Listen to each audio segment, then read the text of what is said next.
slowly adding more and more and more beard products is a slippery slope in two main ways that I don't know if you're thinking of both of these, but I will explain. My name is Dancy Bearded. Thank you for checking this video out today. Real quick, hit a thumbs up, subscribe if you're not. Thank you if you are. Let's get into it. Two main ways that it can become a slippery slope with too many beard products. The first way is quite simply what most of you thought, just buying too many. Got that, all right? Let's hold that. The other way is by using too many beard products or using them too frequently or using too much of them at once. And I will explain here, and then we'll get into the other side of the lesson, the topic, the video today. So what do I mean by using too many, too frequently, or too much of them?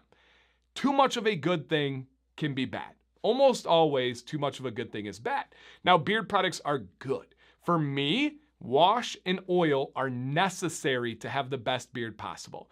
There are some genetic outliers out there that can do whatever they want. Hey, absolutely.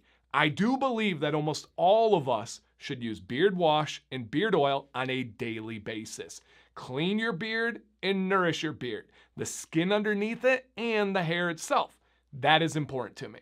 However, there are other products that have specialized purposes, such as a balm, which can help you lock in style and give a firm control, such as nourishment from a butter, which will give you that long chain fatty acid boost at night. You can wear it during the day, such as conditioner, which is going to help detangle and can soften the beard, such as mustache wax to dial in the mustache. All of those things have a purpose, and they are great. However, not all of them are needed, and they're especially not needed together. For example, I do not recommend anybody use beard oil, balm, and butter at the same time. Now, you can go oil and balm during the day, oil and butter at night. That's great, but don't put three of them together at once. I don't think that that helps the health of the beard. I don't think that that helps the style of the beard. I don't think that there's any positive in that. But Dan, balm's good, butter's good, oil's good. Too much of a good thing can be bad, and it's that slippery slope.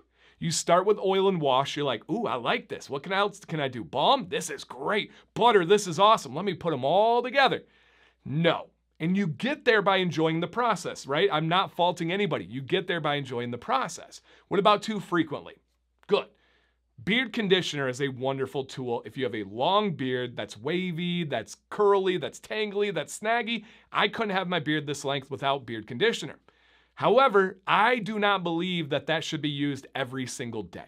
I believe no more than every other day, no matter who you are, because beard conditioner can build up. It can linger on the hair and especially the pores underneath the beard, and that can cause problems. It can suffocate the beard, it can slow the growth, it cannot allow nourishment to get to where it wants, so it feels drier, feels more brittle, and if you have too much conditioner, it can weigh it down, and it slowly just starts to not style as well.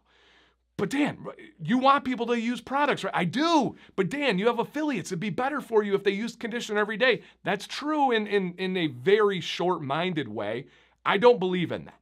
I want what's best for you long term, and I don't think that you should use conditioner every day, but I do know some people's minds go to, I love the way my beard feels with conditioner, I'm gonna use it every day. Use it sparingly, no more than every other day with my advice. So again, too frequently, using too many products, and then the other one I mentioned is too much. When you're using conditioner, use the right amount and then rinse it out. How do you know? Unfortunately, it's trial and error. When you use oil, for example, oil's a great thing.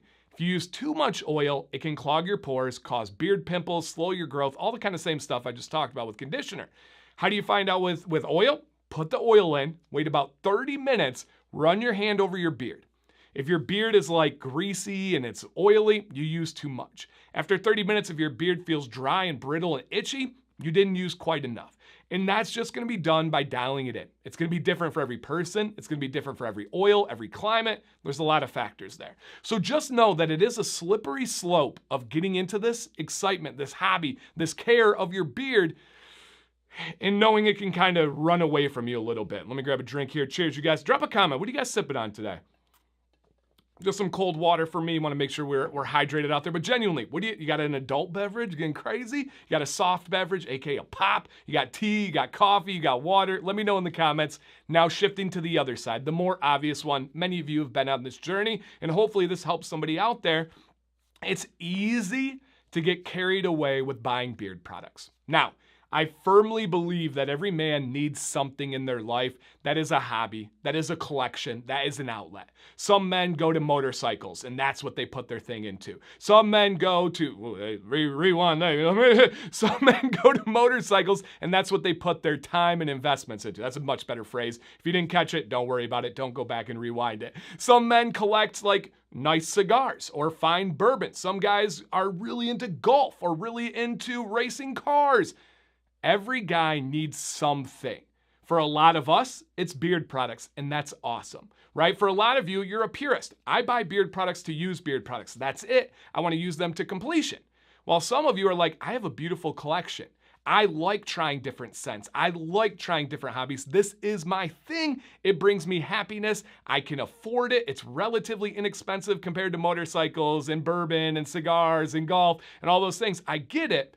But then we have people in the middle where you're like, I have other hobbies. I didn't know I was getting into this beard hobby, but I'm also not a purist. I'm not worried about like using it to completion. I'm just trying to figure out what's right for me, and it can become a chasing game. Every scent you hear that you like, you're like, I gotta have. Every new company, I gotta buy. Every new product, I gotta try.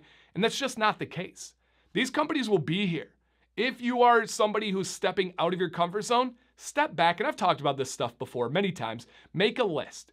Put your priorities. You can move them up and down. Say, ooh, I want to try this company. They're going up on my wish list. They're going to go on my next purchase list. Or, I'm just not feeling this one anymore. You move it down the list. Set a budget. Control what you're doing. If that's something where you're like, it's slippery, oftentimes the common journey is you get into taking care of your beard. You do need to try out different things to see what works for you, and you like that. It's a rush. It gives you a thrill to try different things, and then you kind of realize, hey, yo, I need to pump the brakes a little bit. I went a little bit crazy. I'm going to dial it back in. Now you figured out what you like. You figured out what types of scents, what ingredients to look for, what ingredients to stay away from, what things you value in a company, and then you start going in those angles. That's kind of the common route. Jump in head first, slow it down, and then kind of find somewhere in the middle. That's a good kind of common ground. But if you're a purist and you're like, nope, I only use what I can, great. If you're a hobbyist and this is your thing, this is what you want to put your investment and time and money into, that's awesome as well. But I know a lot of you are right in that middle trying to figure out what is the best of all worlds for you. I just want to put this out there for some perspective to say, all right, Dan's right, maybe I'm going a little bit crazy. Or Dan's right, I am using too much with conditioner. I am using too much on the product side. All of these things can ultimately save you money. So, questions, thoughts, comments down below. Can't wait to hear you guys because I know a lot of you have been through these journeys and you have different perspectives. That's what's beautiful about this community. We have so many different angles to look from. So thank you guys in advance for your comments down below. Dan C. Bearded, please stay bearded and stay positive.